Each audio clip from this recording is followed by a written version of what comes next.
Hey, how you doing? This is Tyson Franklin, and with me, of course, is Carly O'Donoghue. I am here.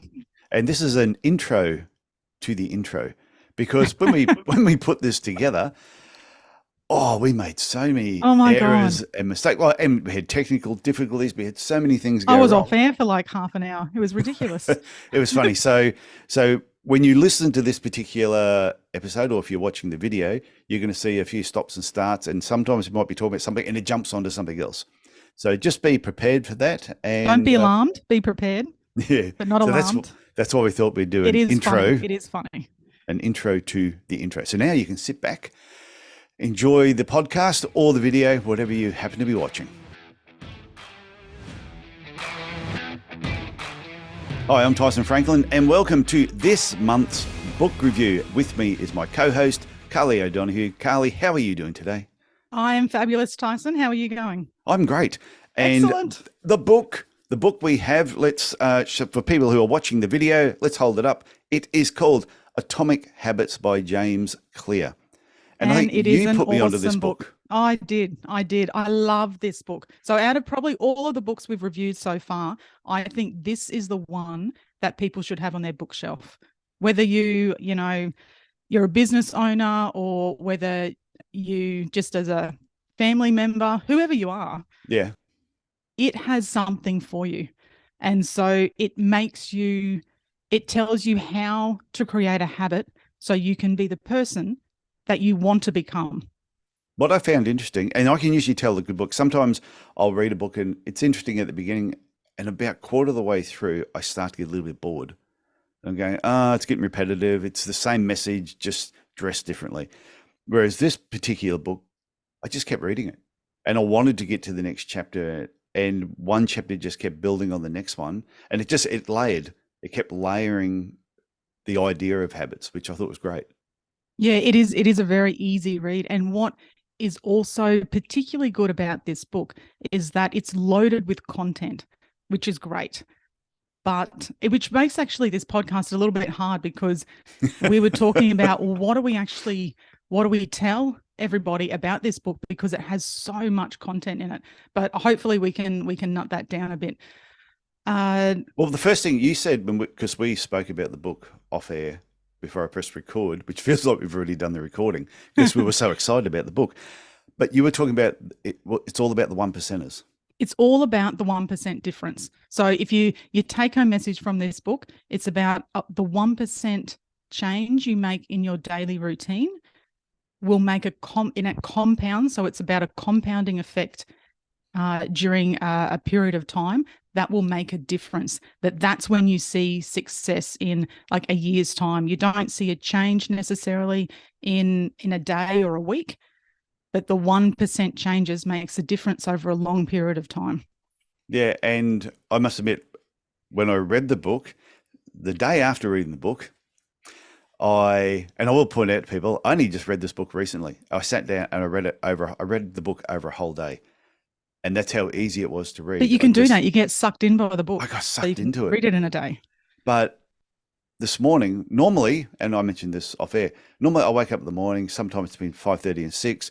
And the first thing I normally do is I reach over, I grab my phone, and I have a look at, are there any messages there? I might look at some emails quickly and delete a few.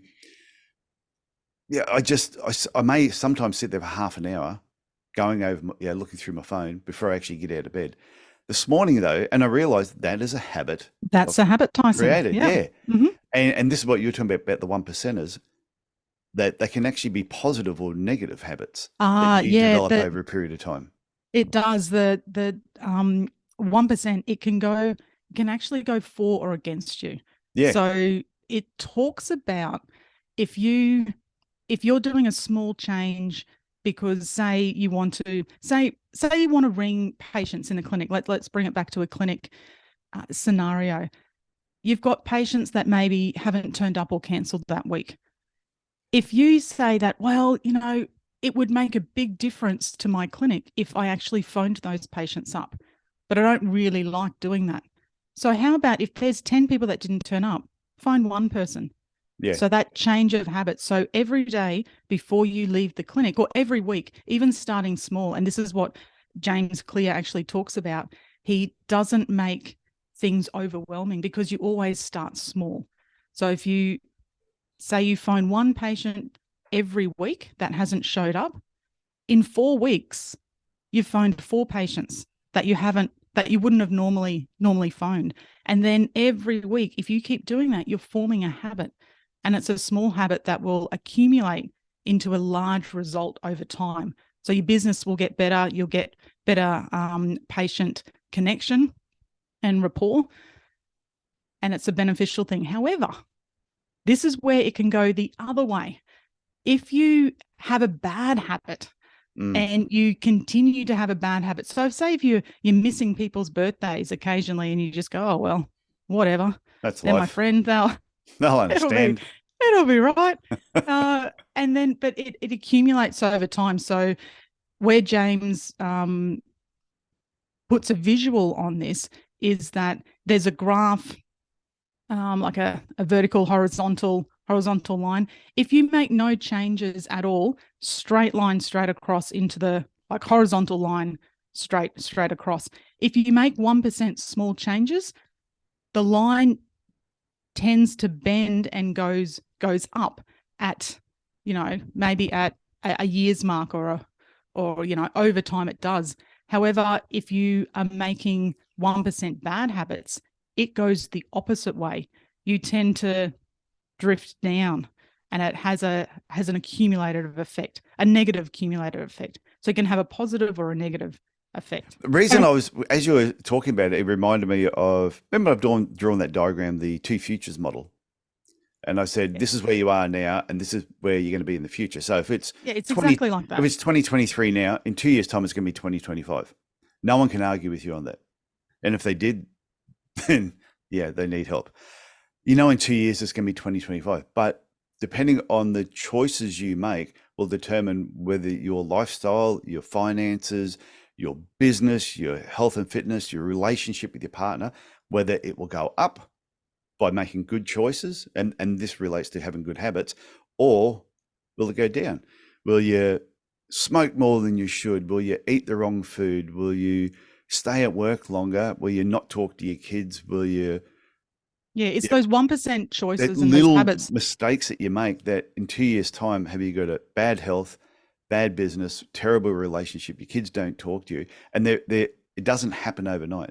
So even a bad marriage, a bad podiatry clinic, a bad friendship doesn't usually happen overnight, unless you do something really stupid. But it's an accumulation of bad choice. And he has that diagram in the book where he's got choice, and he's got good choice, bad choice, good choice, bad, and it's almost like a spider web that goes out, and that determines your future. Yeah. Yep. You get what you repeat. Yeah. And everything in this book, what he keeps talking about is every single thing we do is a habit. Well, 50% of everything we do, we just do subconsciously. We don't even think about it. We just do it out of habit. Yep. But what he's trying to get you to do is to stop and think about everything you're doing. And is it a good habit or a bad habit? And, do you want to change it? Do you want to change it? Yes. Yeah. So the people that are full of excuses, that it rats them out. So where this James talks about the mindset a lot. So he talks about changing the way you talk to yourself. So if you wanted to put in a 1% habit during the day because you want to better yourself, you say, I am something, instead of saying I want to be or I hope to be. Really say I am a podiatrist, or I am a business owner. I am someone who cleans their room every day. I am someone who checks my emails only in the morning. Yeah. So it's about changing the way that your mind's a really powerful thing. I actually had that marked in the book as well, because I actually had that section marked on here. On page 19. Yeah. Oh, no, this was on page 131. Oh, okay. They do a mindset table on page 19. So what I was looking at here was when he was talking about, some people say, I have to go to work today, or I have to do this and I have to do that. And he said, you need to change it, and don't say you have to do something, say you get to do something. Mm-hmm. So instead of walking into work tomorrow, or today and say, oh, I have to see 20 patients today. You should need to change it and say, I get to see and treat 20 patients today. Totally changes your mindset and the way that you approach your patients. Yeah. You're still doing the same amount of work. It's not as though it makes the work disappear, but it puts you in a better mindset, and therefore it's going to be better for your patients. Yeah, what we tell ourselves when we wake up in the morning about how our day is going to be, it sets the mood for the day and it gives you a reality check. So if you say, I am the person who gets up out of bed at 6 o'clock and goes for a walk, then that's what you do. Yeah. So you just have to keep telling yourself that you are this person, and you that's what, start to create those little habits. And that's what you're saying. You don't say, oh, I have to get up at 6 a.m. You tell yourself, I am. I get to get up at 6 a.m. Mm-hmm. And there's a lot of people, I'll tell you right now, who would love to be able to get out of bed. He gave an example of the guy that was in a wheelchair, and somebody said to him, oh, it must be terrible having to be in a wheelchair. And he goes, no, being in a wheelchair is fantastic. So I didn't have the wheelchair. It means I've been lying in bed all day. Yeah. Straight away, it's the same person, but just is approaching the wheelchair differently. Yeah, it's about that positive mindset. I mean, we've spoken about that a lot in different podcasts, but it does make a big difference in those 1% habits that you do make, and the compounding effect of that. And that's what the whole book is about. The other part of the book I wanted to talk about was the difference between action and motion. Mm-hmm. Is a lot of times people think they're actually doing something, but really all they are is just in motion. They're just moving things around all the time, but they're not actually getting a result. You only get a result once you actually take some action. But it's their habits that make them think that their motion is actually achieving something. But this is the part where one of the things I took away from this book mainly is being conscious about everything that you do. And I said it before, 50% of everything we do is just out of habit. We don't even think about it, but it's really stopping and thinking about what you're doing. And yeah, I've been guilty where a lot of things yes, you've got to do planning, but at some point you've got to take some action and make something happen to get a result. And it's not until you do that you then get your feedback loop, which you can make better decisions. And that can be very fearful for people. That step, it can be the fear actually blocks people from actually taking action. He says that you've got to do something. You've got to do something different than you're doing now. So if if you don't make change in a year's time, nothing will change. So you've be looking back in your life going, wow, I'm exactly in the same position today than I was 5 years ago. And why is that? Well, it's probably because you haven't read Atomic Habits and you haven't put that into play. So get the book. It will actually change your life. It doesn't matter what you do. He was saying in the book that most people, they don't take action. They just stay in motion because they know once they take action and they put whatever it is they're working on out there, they will be criticized by people. I had critics from a book. I've had critics when I've released some podcast episodes. There's been some titles of shows where I've heard people criticize the title of an episode. And you sort of go, well, it's always going to happen. And if I let that bother me, it means I wouldn't do any more podcasts. I would never write another book. Yeah, it's so I just important. wouldn't take action again. Yeah, it's so important for people to realize that it doesn't matter what you do. Other people are going to have opinions. There's going to be haters out there. Yeah. So you can either not do anything in your life and actually get the same result. So if you do something, people are going to comment. If you don't do something, people are going to comment. So don't let that fear actually hold you back on being who you want to be in life. You've got one life, people. Make it the one that you actually want to live. The part that's interesting, I always think, I've never seen a statue built for a critic. True that. So it just doesn't happen. The people that have statues and are talked about in books and in history are people that actually decided to do something. And they did it because they created habits to make sure they got stuff done. Yep. So the other part I want to talk about in this is, because I said to you off air, when I got partway through this book, and I said to my wife, I can't believe I had such a successful business and have yeah, done pretty well in life, considering how many bad habits I've actually had. And when I'm reading through this book, I've gone, oh my God, yeah, that's me. Yeah, I've done that. Oh, I'm not doing that properly. However, as I got to the second Those who are part, listening, don't make that as an excuse that, oh, I can just do what Tyson did, and it doesn't matter about the yeah, bad habits. I'll sail through. No, we're trying to make it better for you guys. yeah, yeah. And then I said to her, imagine if what I could have done if I had read this book 20 years ago and actually put this into practice, how much more I could have achieved. However, there was other parts in the book that when I read it, I went, oh my God, I've been doing that. Didn't even realize I was doing it. So there were certain things I was doing that counteracted the other things that I hadn't been doing. So I had enough, and he actually mentions in here about that balancing act, where you can do a lot of bad things. As long as you're doing more good things than bad things, eventually the balance is in your favor. Yeah, I don't think you realize, or I don't think people actually give themselves enough credit for the good things that they do. And I'm the same as you, Tyson. If I knew what I know now when I started my business 20 years ago, it wouldn't have taken me this long to be where I Oh, am. And yeah. so we really hope that people out there are listening to some of the advice that we give you. And I mean, you can just accelerate so much faster if you, in relation to this book, just take small steps, 1% difference, 1% change every day. That accumulation over 5 years, you'll be skyrocketing. But the part that is really interesting, what he says in here, it's not about creating a habit, it's about creating a system behind the habit. Systems and habits are different.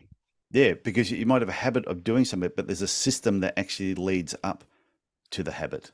Mm-hmm. You don't just do something. There's going to be a process, and everything that happens because there's going to be. What was the example he used was about visually seeing things. So if you want to Yes. read a book before you go to bed at night, you go, I'm going to read for 10 minutes before I go to bed at night. That's what I'm going to do. Well, when you get out of bed and you've made the bed, because you've got a habit now of making a bed, start the day with a win, is That's you a good then, habit to get into, actually. it Yeah. is you take that's the reason Like a small habit. Yeah. the reason the military make people get out of bed and make the bed is because it's all about starting the day with a win. It's a great way of starting your day. But he said, if you want to read a book, is make sure you have that book. And then when you finish making the bed, you put your pillows down, just put the book on top of the pillows. And that's your visual cue that when you see the book, that's right, I'm going to read before I go to bed. So sometimes it's putting visual cues in place to remind you to do certain things until it just becomes a habit of actually doing it. Yeah. And that's something else that in the book that they bring up, that the habits that you end up doing, those 1% changes every day, you won't be able to see them for a little while. So therefore, that's where people actually bow out of Yeah. the habit and just go, well, it's not working. Well, it's because you're not seeing it. And you gave a really good example, Tyson, when we were talking about exercising. So if you go for a walk and you walk every day, you're going, well, this is my habit. But after 1 week, you're not fit and you can't No. run a marathon. Well, of course you can't. It's going to take some time. It's exactly the same concept. You've got to keep going. Yeah, and it starts small. He gives the example where a lot of times they want to change their habit. I want to get healthier. So they go out all guns blazing. They get their running, so they get everything. They run 5 times that week, but at the end of the week, they're so sore, they're tired. They look in the mirror and they go, I still look exactly the same. Where's my abs? I'm supposed to have a six pack by now. That's Then they right. get disheartened and then they quit. Whereas you're better to say, I'm going to get healthier, but what systems are you going to put in place to actually do it? And then start really small. Make the first habit really achievable. Like just get your clothes ready in the morning that you're going to go for a walk and have them sitting there. And then the first step is just putting them on. I had a friend of mine who actually used to say to people to help them create habits, get out of bed in the morning, put on your walking gear, whatever you're going to do, put on your shoes. He said, and after doing that, I dare you not to go walking. He said, because It once you've worked. gone through that motion, he said, you can't do it. He said, if you get out of bed in the morning, you put on your running shoes, your shorts, your shirt that you're going to wear, you will just go because you've gone to all that effort already. That's the cue. That's the system you put in place to actually make you do the walk. So, and that's where He gave a habit of don't break the chain. And I'd heard this before about Jerry Seinfeld. Writes a joke every single day. Doesn't have to be a good joke, but every day he writes a joke. He's done Yeah. it his whole career, and not a calendar. Every time he writes a joke, he puts an X on there. And the idea is to never break the chain. This was a habit that I didn't realize that I was doing, that I had done this with my podiatry business. I used to have a chart drawn up, and I'd have, every time I signed a new lease for the business, I drew out a 5-year plan on what was going to happen over that 5 years. And I marked it off every day for 5 years. So these are part of things where I was actually doing the right thing every now and then. Yeah, and that's the thing that we spoke about. You don't realize how many good habits that you're doing. And going back to what this book is about, the small differences, it doesn't have to be overwhelming. You don't have to change your whole life. If you change a small bit to get on the trajectory of where you want to be, that's going to make the difference. The other good part about this book too, if you're reading it, there's a lot of, like you said before, there's a lot of charts and diagrams to go through. But at the end of each chapter, he has a really great outline of what you just read. You could pretty much, it's the answers page, everyone. At the end of each chapter, there's a summary of the highlighted points, and it's a really good summary. So I know that I could go back to this book at any time and read all those summaries of each chapter and probably get through the whole book in 10 minutes. But right at the end of the book, on page 212 and 213, he has a chart with everything put in front of you. So you can pretty much just read through this chart on a regular basis, and I think it will just keep you on track. Oh, the one pager. I love the one pages where on one page you've got all your ideas or that. Good one, James. And that's what I tend to do. My plan was, after reading this book, was to go to my brain book and draw a diagram outlining everything that he had done, which I don't need to now because he's got it on page 212 and 213. So he's actually made my life a lot easier. Can we put in the show notes or in one of the comments when we put this up, that diagram of, you get 1%, the positive and negatives of 1%, so people can actually visually, when they open the podcast, know what we're talking about? Yeah, I don't think James will mind. The last thing I want to mention, which I thought was really interesting, and I'm just going to read it out. He's talking about people who achieve great things. And is it genetics or otherwise? Yeah. And in here, he's got, what's the difference between the best athletes and everyone else? And I thought it was really put. And some coaches have mentioned, there's genetics, there's luck. And yes, of course, there's talent. But then he said something that he wasn't expecting. At some point, it comes down to who can handle the boredom of training every day, doing the same lifts over and over again. I love it. I love this bit. The people drop out of things because they say it's too repetitive and, I'm a bit bored with this now. But they don't realize that they're actually mastering the skill. That repetitive action is actually mastering a skill of theirs. And there's a little bit of lag there that you learn a new skill, but it's not until you actually repeat it over and over again and you master it. That's the success. It doesn't happen in the first 6 months of your career. And I relate that to, what's the difference between a great podiatrist and an average podiatrist? Is the great podiatrist is prepared to do the same thing over and over again and put up with the boredom. Sometimes it's boring, but all jobs have boring bits in there. They just keep persisting with it. They persist and they pop out the other end. But I've just found that the longer I had my clinic, yes, the more times I did the same thing day in, day out. But at the same time, it's also fun.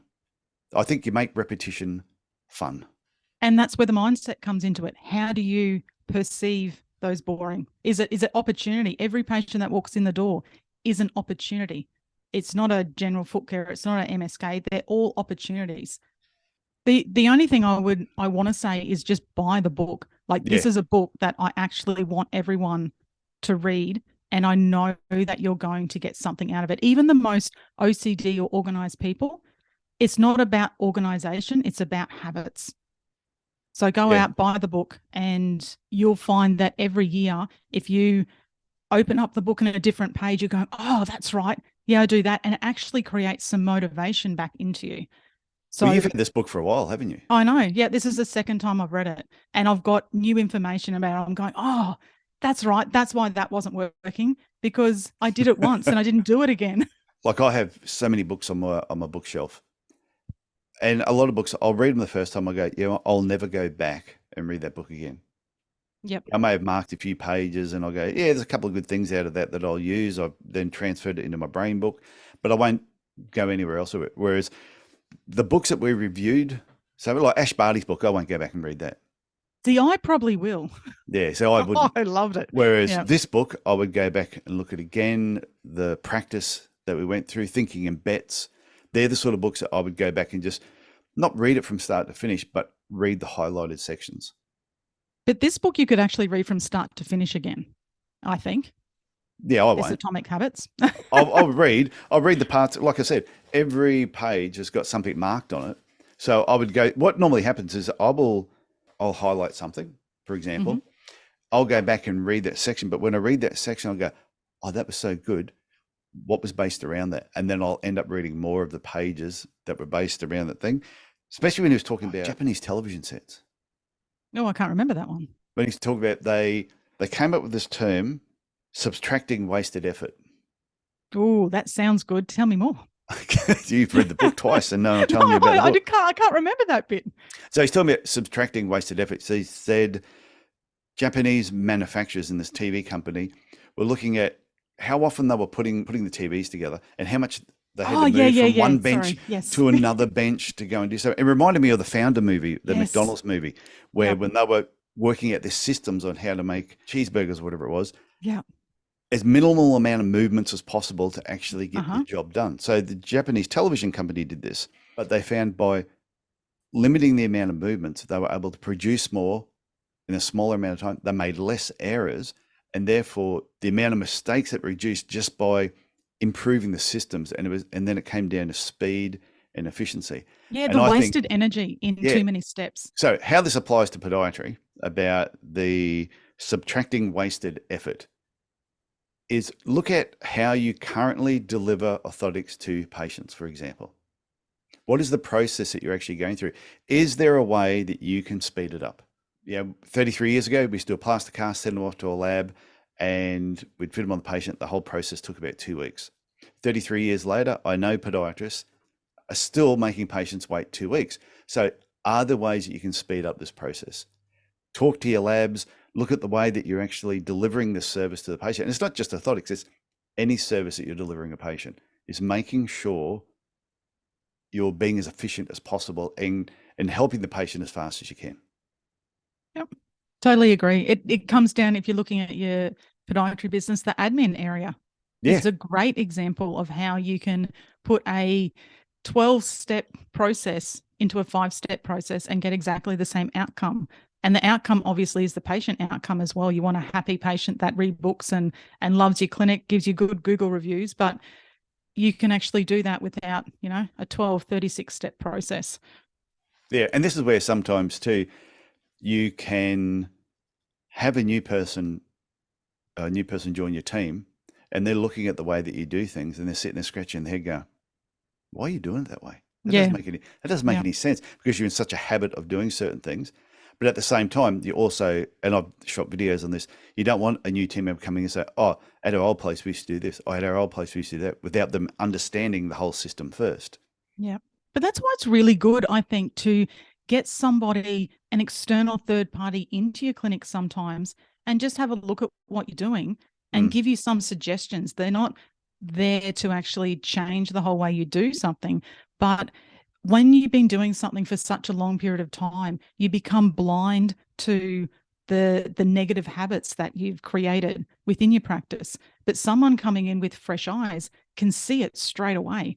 And sometimes that's really helpful then to have a discussion around possibly the bad habits that you've created that, again, you're blind to. I'd love to do on-site visits. That would be fun. Yeah. Yeah. I'd love to just walk into someone's clinic, spend the whole day there and how they're doing things, ask everyone questions, and then go, here's my suggestions on things that you could change. That would be fun. Yep.